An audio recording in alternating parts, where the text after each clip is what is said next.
Hello, and welcome to the Math Connection. My name is Miss Lenz, and today we are going to continue talking about functions, but we're going to zoom in on one type of function specifically, and that is called a linear function. So first thing I want us to know is, what is a linear function? So if I think about the word linear, L-I-N-E-A-R, a linear function. This is going to be a function, which we had talked about before. A function is like a machine, and we put stuff into our machine, and it does something to it, and then it spits something else out. If you would like a recap of what just a function is, you can go ahead and click on this video up here, and that is what we had talked about in relation to functions. But today we're talking about specific type, a linear function. And if I look at the word linear, the word line is in linear, and that's what a linear function is. If I look at a linear function on a graph, it will be a straight line, okay? And we'll talk more about that when we actually have one to look at. So let's take a look at what a linear function might look like. So I'm going to give you a function, and I'm going to call it f of x. Remember, that's how we read that. F of x equals 2x plus 3. So this is a function, okay? And again, I want you to picture this function as a machine, and as I'm dropping things into this machine, it's going to do the same exact thing to whatever it gets into it, and then it's going to kick something back out. So this machine, if I describe it in words, this machine is going to take whatever I drop into it, which is x, remember, and it's going to multiply it by 2, and then it's going to add 3, and then it's going to spit it back out, no matter what I drop in here, okay? So what we would want to do with this, if I want to put this on a coordinate plane, is we want to drop some numbers in, and we want to get some numbers out. We want to create an input-output table. So let us create a little input-output table. Now I want to remind you of a couple things. F of x is the same thing as y. Okay, it's saying the same exact kind of thing. So if I wanted to look at it like this, we could have y equals 2x plus 3, and my input-output table could just be like an xy table is what some people call it. Those two things are the same, okay? So I'm just going to use the f of x notation, but if you're more comfortable with using y, that is just fine. So if I look at this function, I want to put numbers in for x, but what numbers do I put in for x? And the answer to that is you get to choose. But we want to put convenient numbers in for x. And what I mean by convenient numbers is we wouldn't want to put a ridiculous number in there. For example, I wouldn't want to put in 1,000. I wouldn't want to put 1,000 into my machine, because then when I graph it, I would have to count 1,000 boxes, and I don't want to do that. So numbers that would be convenient would be like smaller numbers in general. And in this one, the first thing we're doing is multiplying it by 2, and then we're adding 3. So most numbers are pretty easy to do that with. In the next example, I'll show you like a little bit more where we want to be a little bit more choosy with the numbers that we put in. This one, we don't have to be so choosy. So the one that I like to start with is the number 0. So let's drop a 0 into this machine. Remember, this machine is, no matter what it gets in, it's going to multiply it by 2, add 3, and then it's going to spit out a number, okay? So if I put a 0 in, it's going to take that number and multiply by 2 and then add 3. It's just replacing that x with a 0. And then it's going to spit out a number. So 2 times 0 is 0, and 0 plus 3 is 3. If I drop a 0 into this machine, it's going to spit out a 3. The point 0, 3 then would fall on this graph. When I put this on a coordinate plane, it would fall on that graph. Let's try another number. Let's try a 1. If I put a 1 in, it's going to take my input, or my 1, and it's going to multiply it by 2, and then it's going to add 3. 2 times 1 is 2. And then add 3 is 5. If I drop a 1 in, it's going to spit out a 5.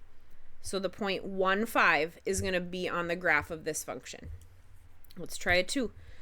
It's going to take my input, or my 2, it's going to multiply it by 2, and it's going to add 3. 2 times 2 is 4, and 4 plus 3 is 7.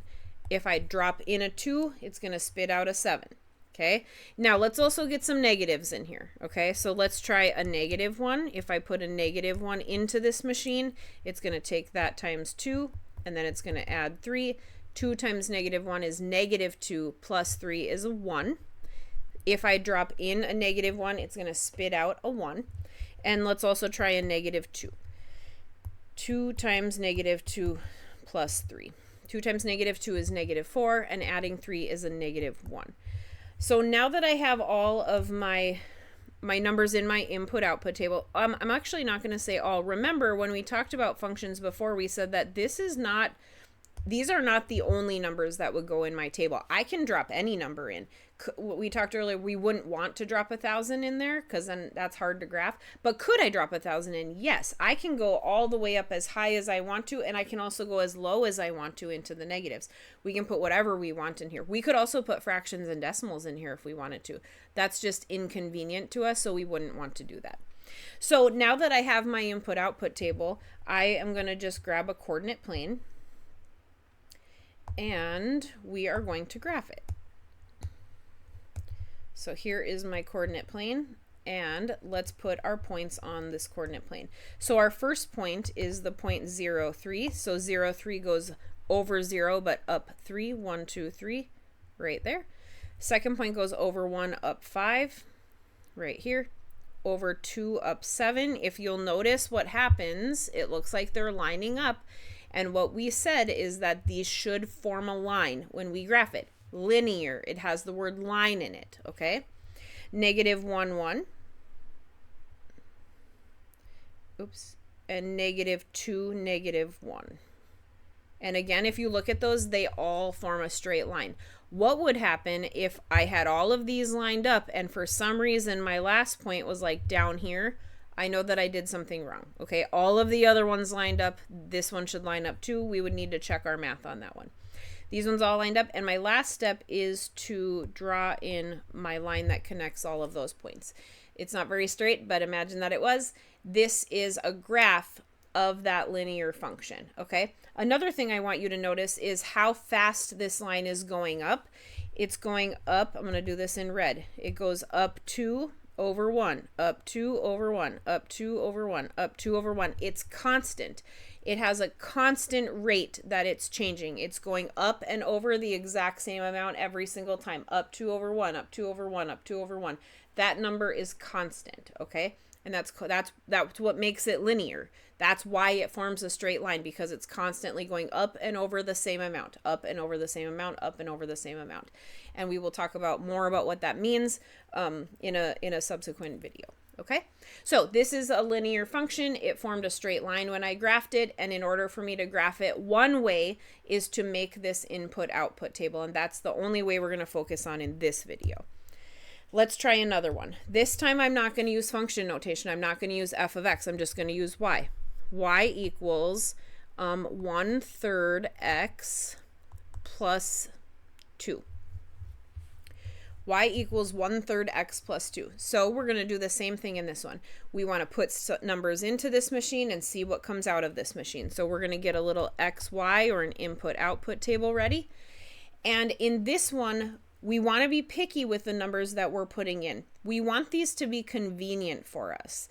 And what I mean by convenient is we want it to work out nicely for us if possible. So the first thing that this function is doing is it is going to multiply by 1/3. No matter what it gets in, it's going to multiply it by 1/3. And then it's going to add 2. And then it's going to spit it back out. Okay, so the first step is the one that makes this one tricky. It's going to multiply it by 1/3. Multiplying by 1/3 is the same as finding 1/3 of a number or dividing it by 3. All of those things are the same. So when we choose a number to put in for x, we want them to be nice numbers. We would want them to be multiples of 3 in this one, multiples of my denominator, because that's going to give us nice numbers to work with. Okay, so the first one, I always do 0 because 0 times anything is 0, and that's really easy almost every time. So I'm going to put in a 0. This is going to multiply that 0 by 1/3, 1/3 times 0, and then we're going to add 2. 1/3 times 0 is just 0, and 0 plus 2 is 2. If I drop in a 0, it's going to spit out a 2. Okay, now in the last one we just went up to a 1, but like I said, in this one we want these to be nice numbers. We don't want to have to work with fractions if at all possible, so we want to make these multiples of 3 in this example because 3 is in our denominator. So my next multiple of 3 is going to be a 3. So if I put a 3 in, we're taking 1/3 of 3 and then adding 2. 1/3 of 3, a third of 3, or if I take 3 and divide it by 3, I'm just going to get a 1. 1/3 of 3 is just the number 1. So this part right here is just 1. Plus 2 gives me a 3. If I drop in a 3, it's going to spit out a 3. Okay. Now, again, we want to stick with multiples of 3. So our next number that we would want to drop in would be a 6. If I drop a 6 in, we're taking 1/3 of 6. A third of 6. If I divide 6 into equal thirds or into 3 equal groups, there would be 2 in each group. So this part right here would be a 2, and then I have to add 2, gonna spit out a 4. If I drop in a 6, it's gonna spit out a 4, okay? Now again, let's get some negatives in here. We put in a 0, a 3, and a 6. Let's go the other direction. Let's drop in a -3. We want to stick with the multiples of 3 just for convenience sake.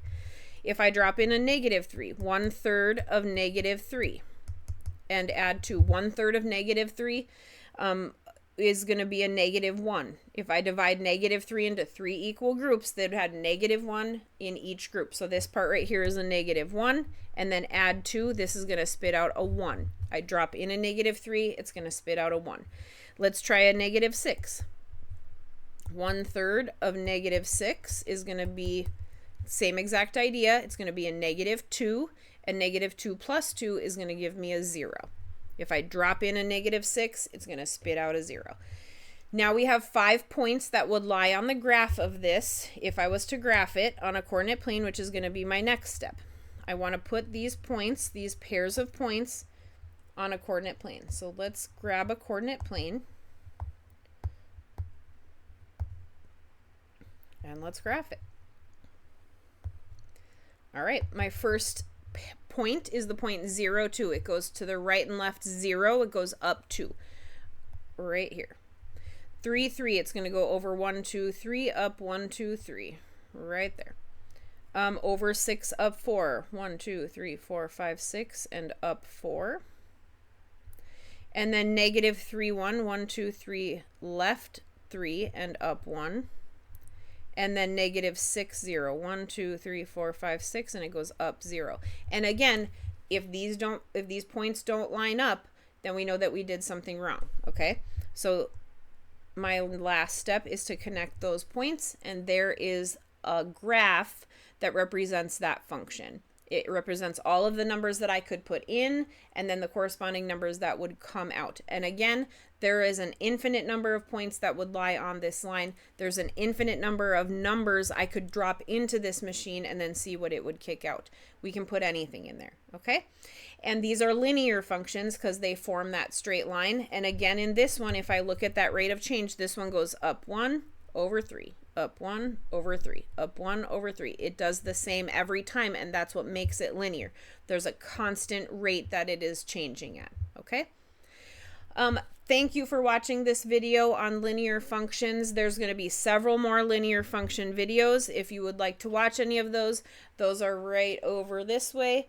Go ahead and click on any of those. Please make sure you hit that subscribe button if these videos have been helpful to you, and I hope to see you soon.